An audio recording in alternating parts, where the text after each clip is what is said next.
que asegurar que mi panel y mis estructuras, perdón, mi panel esté siempre con un sobrecimiento de 30 centímetros para evitar que la humedad pueda afectar.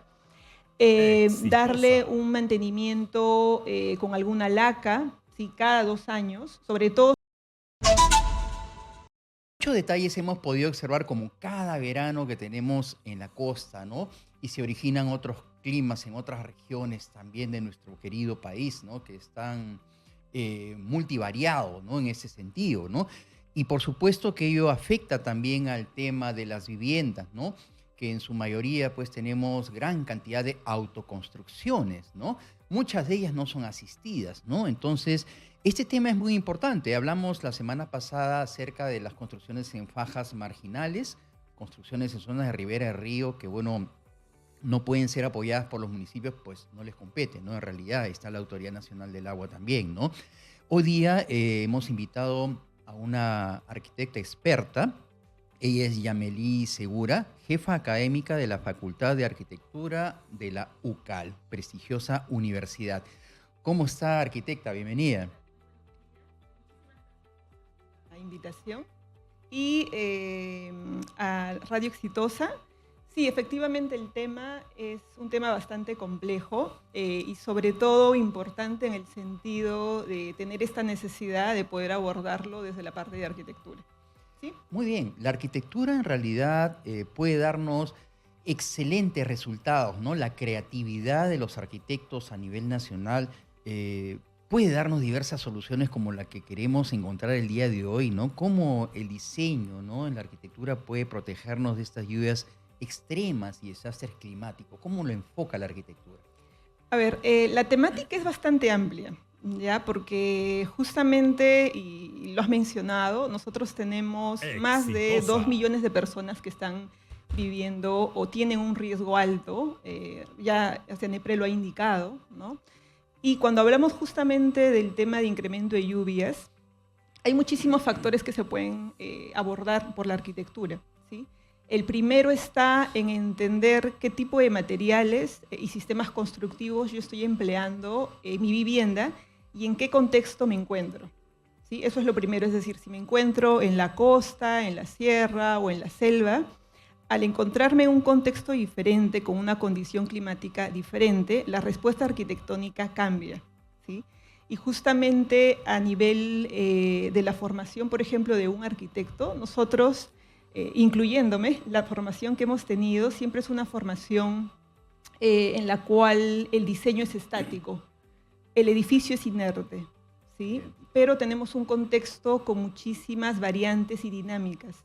Por lo tanto, la arquitectura que uno tendría que diseñar tendría que ser también un edificio dinámico y que incluso podríamos hablar de arquitectura resiliente, que es algo que no se maneja el día de hoy, ¿no? Y justamente en el caso de UCAL, nosotros nos estamos asegurando de formar a un arquitecto que pueda incorporar el tema de gestión de riesgos, de gestión de la ciudad, el tema de las condiciones climatológicas, ¿no?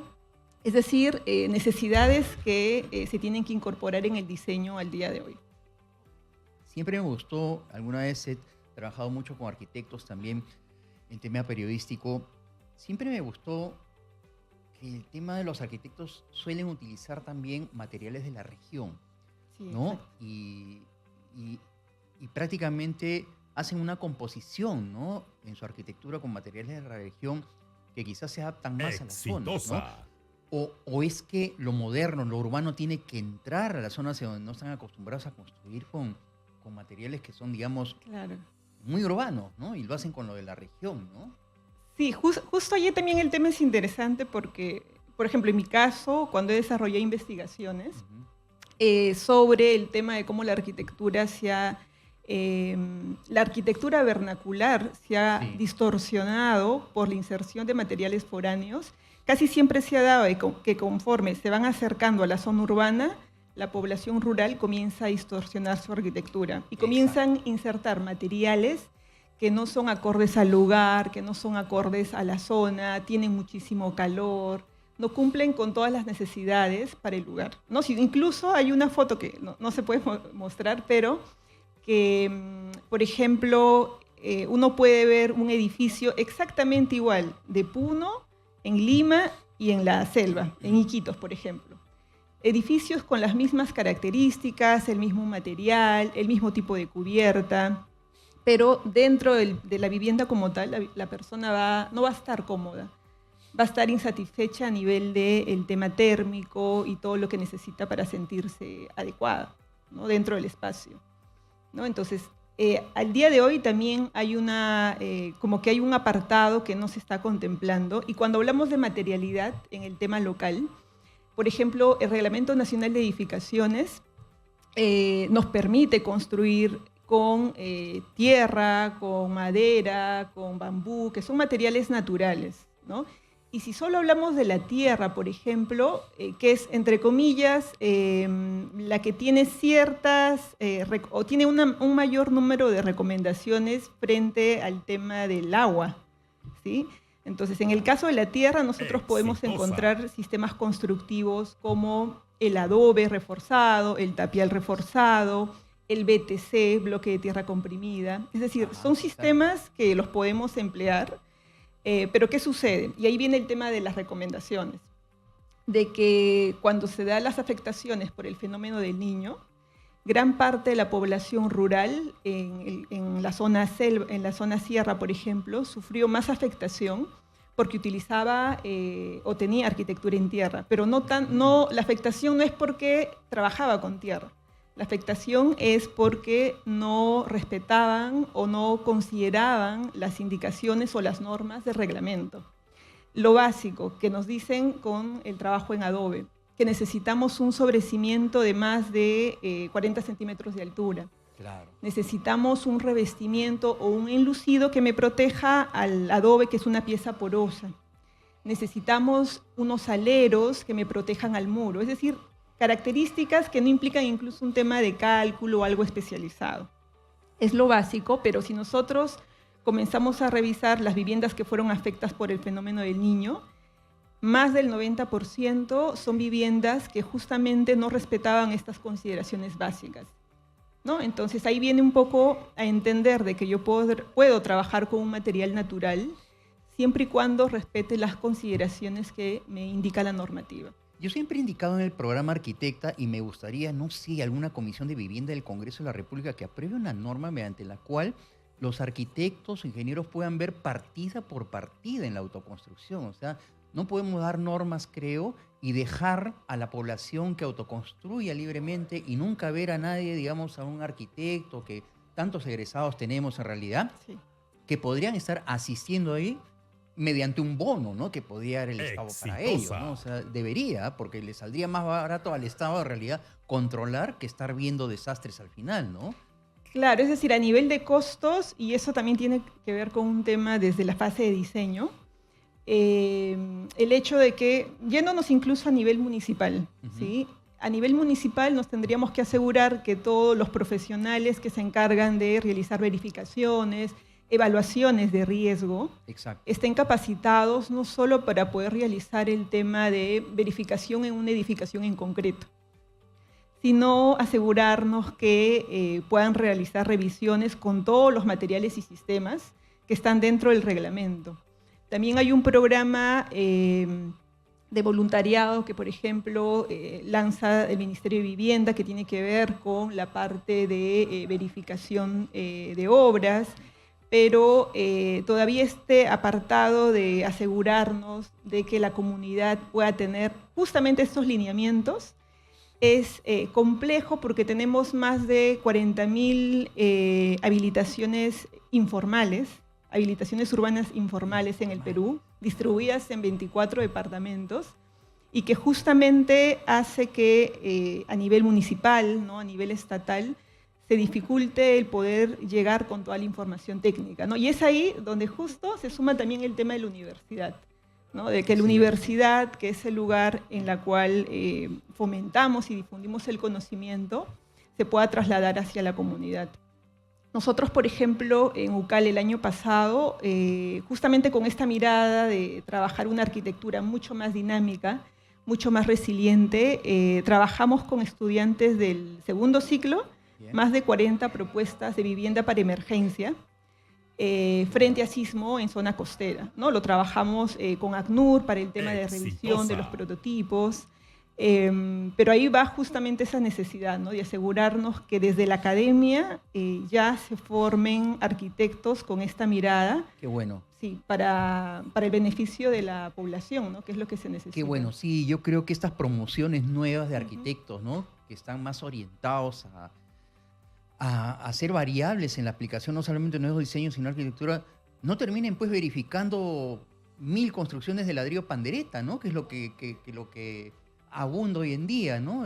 Claro. Como si el pandereta fuera el único material que existiera, ¿no? Sí. Y el único diseño, ¿no? Que veo por todos lados, ¿no? Y que no es seguro tampoco. Exacto. Entonces, eso es importante. Muy bien. ¿Qué deberíamos hacer para aplacar los riesgos ahora del lado de la arquitectura? ¿Qué hacer? Claro, ¿qué hacer si yo tengo ya una vivienda construida, ¿no? Sí. Y justamente no se estén contemplando ciertos criterios? Como los comentamos, va a depender siempre el tipo de sistema y el material, ¿no? Nos vamos quizás por el que es considerado más frágil, pero no lo es, que es la vivienda en adobe. Hay que asegurarnos siempre el tema de verificación de los enlucidos, asegurarnos incluso mediante un movimiento de tierras de que se tenga una protección a los muros de manera externa. Si ya construí la vivienda, generar esta protección externa y asegurar el tema de la cubierta con unos aleros mínimos de 80 centímetros a 1 metro para vivienda en adobe, ¿ya? Después, ¿qué pasa si yo tengo también una vivienda en bambú o madera? ¿Sí? Y que ahí sí puedo hacer el ajuste para el tema del mantenimiento. Igual, me tengo que asegurar que mi panel y mis panel esté siempre con un sobrecimiento de 30 centímetros para evitar que la humedad pueda afectar. Darle un mantenimiento con alguna laca, ¿sí? Cada 2 años, sobre todo si es un elemento expuesto, ya a nivel preventivo. En el caso de concreto, fuera de las consideraciones que hemos mencionado, hay que asegurarnos en el tema ya de la cubierta como tal. Si yo utilizo la cubierta en una azotea, asegurar el tema de sistemas de drenaje pluvial, el tema de las pendientes respectivas, para asegurar un evento futuro en el sentido de afectación a la vivienda o alguna patología. Y finalmente el tema también de instalaciones eléctricas, ¿sí? Que es clave en el sentido de que me puede complejizar el problema si yo no lo tengo resuelto, ¿no? El tema de los tableros, tener todo el sistema de cableado totalmente ok y darle un mantenimiento preventivo cada 2 años, ¿sí? Es clave. Si bien es cierto, hay mucha población que se le puede dificultar justamente este mantenimiento por el costo, pero más caro va a ser el sentido de poder tener la pérdida integral de la vivienda frente a un evento, ¿no? Entonces son medidas preventivas mínimas, pero que nos asegura el tema de estar preparados, ¿no? En caso de un evento. Excelente, arquitecta. Vamos a conversar con el público televidente que siempre está siguiendo, construyendo cimientos para el futuro. Los invitamos a llamar al 251-9422, 467-4499, 940-800-800. Estamos a nivel nacional. Si usted está en nuestras regiones altoandinas o nuestra selva peruana, puede llamar para preguntarnos. Estamos con la jefa académica de la Facultad de Arquitectura de la Universidad UCAL y tiene muchos detalles y muchos consejos también para darnos, ¿no? Brindarnos en estas autoconstrucciones que deberían ser asistidas también, ¿no? Pero bueno, por el momento aparentemente no nos damos abasto. Yo creo que la intervención de los estudiantes de arquitectura debe ser pagada, arquitectos. O sea, debería haber un bono del Estado para que los chicos también puedan está bien el voluntariado, claro. Pero también tiene que ser parte de la fuerza laboral, creo yo, ¿no? O sea, prelaboral. Sí, me parece que tienen que incentivarlos por ahí, ¿no? A veces otorgar una licencia municipal, bueno, ¿qué me da, no? ¿Va a haber asistencia? ¿No va a haber asistencia? Muchos se preguntan de ello. Claro, ¿qué es lo que se necesita, ¿no? Claro. De manera urgente. Le voy preguntando, arquitecta, mientras que ingresa alguna llamada, ¿qué opina usted de las construcciones que se están dando en las zonas periféricas de las ciudades tipo Lima, ¿no? Que construyen sobre pircas, sí, ¿no? O llantas también. Colinas, ¿no? O llantas, ¿no? Sí. O sea, ¿qué es lo que está sucediendo ahí con el tema de la autoconstrucción, arquitecta? Por ejemplo, en el caso de la autoconstrucción, que en algunos casos, incluso cuando uno dice ¿qué es arquitectura?, ¿no? Hay muchos autores que no consideran una arquitectura la respuesta que estamos encontrando en la periferia, ¿no? Así es. Pero sí es un tipo de respuesta arquitectónica. Y lo más interesante es que se desarrollan técnicas constructivas de manera experimental, ¿sí?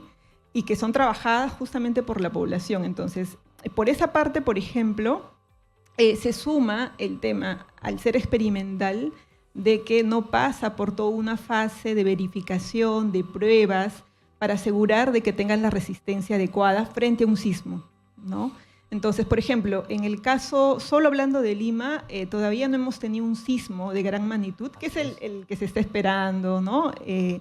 Pero que eso conlleva que la población justamente que está en la periferia, al no haber tenido este evento, prácticamente todavía no tiene un antecedente para estar preparado y el cómo su vivienda va a tener una respuesta, ¿no? Entonces, definitivamente va a ser crítico y sí se evidencia un tema de diferencias. Por ejemplo, en algunas zonas de Lima vamos a encontrar zonas muy rocosas, ¿no? Donde el sistema o la respuesta cambia versus la zona de Ventanilla, por ejemplo, que es una zona trabajada con llantas o arena, ¿no? Pero va a depender siempre el lugar. Así es.